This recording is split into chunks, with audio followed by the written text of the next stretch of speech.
Mami Kim, kayo nga po muna mag-picture. Send nyo na lang po sa... Ako si Ate SK. Ako po ay bawal ng education. So, sa akin po kanin po na kwentuhan po kayo. Diba? At may tanong ako sa inyo. Ay, si ate, ano? Dito po kayo para walang May nakikita. sinat po sila. Ay, dini mo lagay sa ano. Sino yan? Si Kambay? Sino po dito ang kumakain ng gulay? Sit there. There. Will you sit there? Sino po ulit dito yung gulay or chocolate? Parang nampaprahin. Pagkikwento si Asha sa inyo. Chocolate? Tapos, gusto ni ate dapat Listen carefully. Kasi after ko magkwento, Listen, meron akong tanong sa inyo. Listen. Tapos, pag nasagot niyo yung tanong ni ate, meron kayong prize sa akin. Wow. Gusto niyo yun? Oh, makinig ulit. May prize si ate sa inyo. Pero, pag nasagot niyo yung tanong ni ate mamaya, tapos ko magkwento, meron akong prize sa inyo. Ready na ba kayo? Listen. Sit down. So, ang kwento ko sa inyo ay tungkol sa batang hindi kumakain ng gulay. Sino ulit hindi kumakain ng gulay? Mamaya, bibigyan Hindi kayo kumakain ng Si gulay. Sayon, hindi daw siya na. Okay.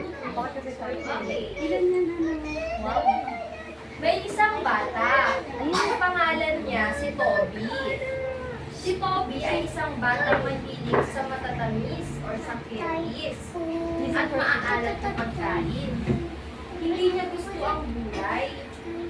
Tuwing oras ng kainan, nagkakain na sila ng mami at daddy niya, iniilalim niya ang mga gulay sa kanin o itinatago sa gulay ng plato. Sinong gano'n? Tinatago yung mga gulay sa ilalim ng kanin. Wala, kasi nakain lahat ng gulay.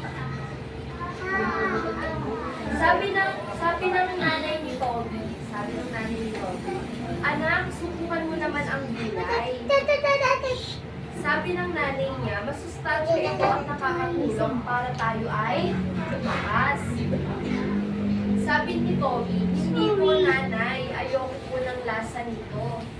Sagot ni Toby habang umiinig. Sabi niya doon sa nanay niya, ayoko po kumain ng gulay kasi ayaw niya daw ng lasa nito. Isang araw, sumali si Toby sa isang laro sa paaralan. Ang takbuhan ng mga bata. Sabik na sabik siya dahil gusto niyang manalo ng medalya. Ngunit habang tumatakbo siya ng mabilis, napagod siya at nabubuhay sa likod. Nanalo ang kanyang mga kaibigan, pero si Toby ay hindi nanalo. Nakaupo lang siya sa gilid habang hinihingal at malungkot.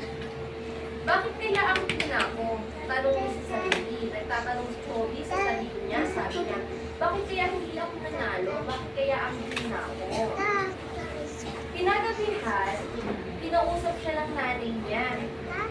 Ang sabi ng nanay niya, Toby, kaya nanghihina ka ay dahil hindi mo kinakain ang gulay.